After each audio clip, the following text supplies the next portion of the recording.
स्वागत है आपका हमारे चैनल पर। मैं हूं आपके साथ शिप्रा सैनी। महाराष्ट्र में वैक्सीन उत्पादन में बाधा बन रही उद्धव ठाकरे सरकार को बॉम्बे हाईकोर्ट ने बड़ा झटका दिया है। महाराष्ट्र में भारत बायोटेक को कोवैक्सीन उत्पादन के लिए बॉम्बे हाईकोर्ट ने मंजूरी दे दी है। ऑक्सीजन पर गंदी राजनीति करने के बाद अब वैक्सीन पर सियासत करने की उद्धव ठाकरे और उनके मंत्रियों के जो मंसूबे थे उस पर बॉम्बे हाईकोर्ट ने पानी फेर दिया है। वहीं आपको बता दें, कोरोना प्रबंधन पर कांग्रेस के सवालों का बीजेपी अध्यक्ष जेपी नड्डा ने भी जवाब दिया है। आपको यह भी बता दें कि महाराष्ट्र में जिस तरीके से वैक्सीन को लेकर लगातार सियासत हो रही है और वैक्सीन की कमी का रोना लगातार उद्धव ठाकरे सरकार रोती नजर आ रही है। केंद्र सरकार पर उसका ठीकरा लगातार फोड़ा जा रहा है, लेकिन सच्चाई यह है कि दरअसल वैक्सीन के उत्पादन में खुद उद्धव ठाकरे सरकार ही बाधा के तौर पर काम कर रही है। उद्धव ठाकरे खुद नहीं चाहते हैं कि महाराष्ट्र में वैक्सीन का उत्पादन हो। ये इसलिए क्योंकि केंद्र सरकार पर वैक्सीन की कमी का ठीकरा फोड़ा जा सके, इसके लिए वैक्सीन के उत्पादन में लगातार बाधा का काम उद्धव ठाकरे और उनके मंत्री करते नजर आ रहे हैं।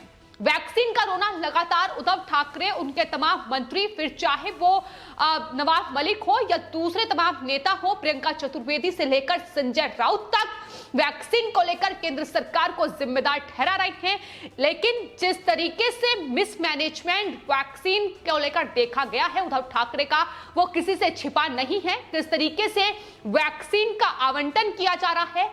स्वास्थ्य मंत्री जो है महाराष्ट्र के राजेश टोपे, उनके विधानसभा क्षेत्र में सबसे ज्यादा वैक्सीन की सप्लाई की जा रही है। तो जाहिर तौर पर यही तमाम मिसमैनेजमेंट है जो देखे जा रहे हैं और कहीं ना कहीं वैक्सीन की आड़ में भी कमाई का जरिया उद्धव ठाकरे सरकार खोज रही है, इसका खुलासा भी हो चुका है। लेकिन अब कोवैक्सीन निर्माता कंपनी भारत बायोटेक को बॉम्बे हाईकोर्ट का रुख करना पड़ा है। बॉम्बे हाईकोर्ट में उनकी तरफ से यह दलील दी गई है कि दरअसल उद्धव ठाकरे सरकार को वैक्सीन के उत्पादन में बाधा बन रही है और पुणे में जो वैक्सीन निर्माण का प्लांट है उसके उपयोग को मंजूरी उनकी तरफ से नहीं दी जा रही है, जिसको लेकर यह याचिका दायर की गई थी और उस पर बॉम्बे हाईकोर्ट ने सुनवाई करते हुए उद्धव ठाकरे को बड़ा झटका दिया है।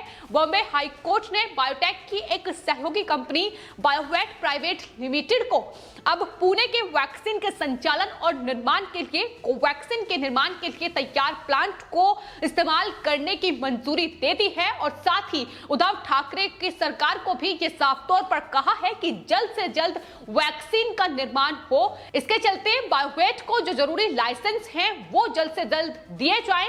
तो इस तरीके से जो उद्धव ठाकरे सरकार लगातार वैक्सीन का रोना रोती नजर आ रही है और यहां तक कि वैक्सीन को बाहर विदेशों से महाराष्ट्र लाया जाएगा, इसको लेकर भी उद्धव ठाकरे का बयान सामने आया था। स्पुतनिक और दूसरी वैक्सीन विदेशों से आयात की जाएगी महाराष्ट्र में, यह उद्धव ठाकरे ने कहा था। तो किस तरीके से वैक्सीन पर महाराष्ट्र में सियासत की जा रही है ताकि वैक्सीन की कमी हो और उसके चलते केंद्र सरकार को जिम्मेदार ठहराया जाए। तो यह गंदी राजनीति, घटिया राजनीति इस वक्त महाराष्ट्र में उद्धव ठाकरे सरकार, महाविकास आघाड़ी सरकार के नेता और मंत्री करते दिखाई दे रहे हैं। लेकिन अब बॉम्बे हाईकोर्ट ने भी उद्धव ठाकरे को कड़ी फटकार लगाई है। इससे पहले भी हमने देखा था कि किस तरीके से वैक्सीन निर्माता company serum institute of India के जो मालिक हैं आदार पूनावाला, उन्हें डराया और धमकाया गया। उन्हें धमकियां दी गई कि दरअसल वैक्सीन का जो निर्माण है वो उनके द्वारा पुणे में उनकी फैक्ट्री है उसमें किया जा रहा है। तो ऐसे में महाराष्ट्र को सबसे पहले वैक्सीन की सप्लाई की जाए, इसको लेकर उन पर दबाव बनाया गया था। तो किस तरीके से महाराष्ट्र में जो सरकार बैठी है वो अब देश में वैक्सीन के उत्पादन में बाधा के तौर पर सामने आ रही है, यह लगातार देखने को मिल रहा है। एक तरफ केंद्र सरकार प्रधानमंत्री नरेंद्र मोदी को चिट्ठी लिखते हुए उद्धव ठाकरे कहते हैं कि महाराष्ट्र में वैक्सीन के उत्पादन को मंजूरी दी जाए। आपको बता दें, हाफकिन इंस्टीट्यूट को वैक्सीन बनाने की मंजूरी दी जाए, इसकी मांग उद्धव ठाकरे की ओर से प्रधानमंत्री नरेंद्र मोदी को चिट्ठी लिखते हुए हाल ही में की गई थी, जिसके बाद प्रधानमंत्री नरेंद्र मोदी ने इस पर संज्ञान लिया और उसके बाद महाराष्ट्र में मुंबई में हाफकिन इंस्टीट्यूट को कोवैक्सीन निर्माण की मंजूरी दी गई। तो एक तरफ वैक्सीन की मंजूरी दी जाए, ये मांग उद्धव ठाकरे करते हैं, लेकिन वहीं दूसरी ओर वैक्सीन के निर्माण में किस तरीके से बाधा का काम उद्धव ठाकरे कर रहे हैं, ये दोनों ही तस्वीरें ये बता रही हैं कि किस तरीके से उद्धव ठाकरे लगातार कोरोना के इस दौर में भी घटिया राजनीति करते नजर आ रहे हैं। ऑक्सीजन की कमी का ठीकरा फोड़ रहे हैं केंद्र सरकार पर। अपने आप खुद से बतौर मुख्यमंत्री कोई भी प्रबंधन उद्धव ठाकरे की ओर से नहीं किया गया है। और अब इसके बाद आपको बता दें, उद्धव ठाकरे के बेटे और महाराष्ट्र सरकार में मंत्री आदित्य ठाकरे का भी बयान सामने आया है। उन्होंने दरअसल एक इंटरव्यू में यह कहा है कि वो विदेश से वैक्सीन खरीदना चाहते हैं और उन्होंने कहा है कि अगर विदेश से वैक्सीन खरीदने की मंजूरी उन्हें मिल जाती है तो उसके बाद महाराष्ट्र में 3 हफ्तों के अंदर वो तमाम जो महाराष्ट्र के लोग हैं उन्हें वैक्सीन लगा सकते हैं। तो ये लगातार उनकी तरफ से कहा जा रहा है।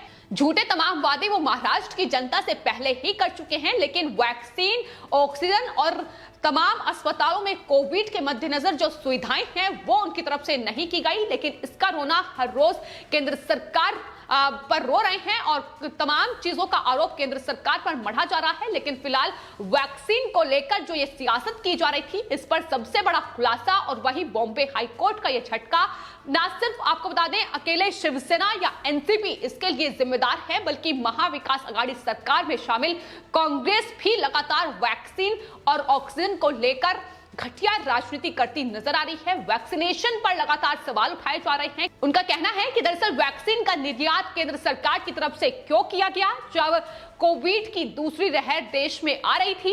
ये तमाम बड़े आरोप हैं जो केंद्र सरकार पर लगातार लगाए जा रहे हैं। और अब कांग्रेस वर्किंग कमेटी की एक बैठक हुई जिसमें देश में कोविड की इस दूसरी लहर को लेकर चर्चा की गई और इस बैठक के बाद कांग्रेस वर्किंग कमेटी की ओर से एक प्रस्ताव पारित किया गया जिसमें कोविड प्रबंधन को लेकर केंद्र सरकार को घेरा गया। मोदी सरकार को घेरते हुए कांग्रेस की तरफ से कहा गया कि उदासीनता, असंवेदनशीलता और अक्षमता का प्रत्यक्ष परिणाम है ये जिस तरीके से कोविड की दूसरी लहर देश में आई है।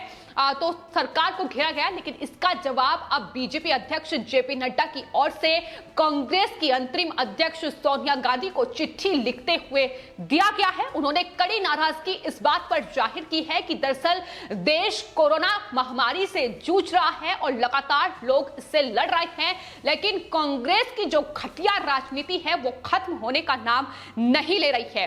राहुल गांधी समेत कांग्रेस के वरिष्ठ नेताओं ने जितने भी हाल ही में बयान दिए कोविड को लेकर, उसकी निंदा जेपी नड्डा की ओर से की गई है। उन्होंने साथ ही यह भी कहा है कि आज के वक्त में कांग्रेस के आचरण से वो बेहद दुखी जरूर हैं, लेकिन इसमें कोई आश्चर्य की बात नहीं है जिस तरीके से कांग्रेस पार्टी के नेताओं के ये बयान सामने आ रहे हैं। उन्होंने साथ ही ये भी कहा है कि कुछ पार्टी के सदस्य ऐसे हैं जो लगातार कोविड महामारी में सराहनीय काम कर रहे हैं, लेकिन दूसरे नेताओं के जो बयान सामने आ रहे हैं वो कहीं ना कहीं उस पर ग्रहण का काम कर रहे हैं। तो इस तरीके से कड़ी आलोचना कांग्रेस पार्टी की गई है। इसके अलावा जिस तरीके से वैक्सीनेशन पर भ्रम फैलाया गया, वैक्सीन को लेकर कांग्रेस पार्टी और तमाम उनके नेताओं ने भ्रम फैलाने का काम किया है, उस पर भी जेपी नड्डा ने जवाब देते हुए कहा है कि वैक्सीनेशन का प्रोग्राम जो है वो भारत में लगातार उच्च स्तर पर चल रहा है और भारत इससे लड़ेगा और जीतेगा, ये साफ तौर पर उनकी तरफ से कहा गया है। तो जिस तरीके की एक घटिया राजनीति महाविकास आघाड़ी सरकार में बैठी पार्टियां कर रही हैं, जाहिर तौर पर उनकी पोल खुलती भी नजर आ रही है। और बीजेपी की ओर से अब बीजेपी अध्यक्ष जेपी नड्डा की ओर से कांग्रेस की अंतरिम अध्यक्ष सोनिया गांधी को चिट्ठी लिखते हुए यह जवाब दिया गया है कि भ्रम फैलाना कांग्रेस पार्टी बंद करे और भारत में जो वैक्सीनेशन प्रोग्राम चल रहा है वो बड़े पैमाने पर चल रहा है, लगातार लोग वैक्सीन लगा रहे हैं, इसलिए अच्छा होगा कि कांग्रेस पार्टी इस पर भ्रम ना फैलाए। राहुल गांधी जिस तरीके से वैक्सीन को लेकर उनकी तरफ से भ्रम फैलाया गया, लोगों को गुमराह करने की कोशिश की गई, उस पर भी जेपी नड्डा की ओर से कहा गया कि दरअसल महामारी के दौरान राहुल गांधी समेत दूसरे नेताओं का जिस तरीके से व्यवहार और आचरण रहा है वो जाहिर तौर पर दोहरेपन और दुष्टता के लिए याद किया जाएगा, क्योंकि कोविड की यह महामारी जब लोग लगातार इससे जूझ रहे हैं, लेकिन कांग्रेस पार्टी, शिवसेना और एनसीपी जैसी पार्टियों के नेता लगातार इस पर तुच्छ राजनीति करते नजर आ रहे हैं। फिलहाल आपके इस पूरे मामले पर क्या राय है, हमें कमेंट बॉक्स में जरूर लिखें और चैनल को सब्सक्राइब करें। धन्यवाद।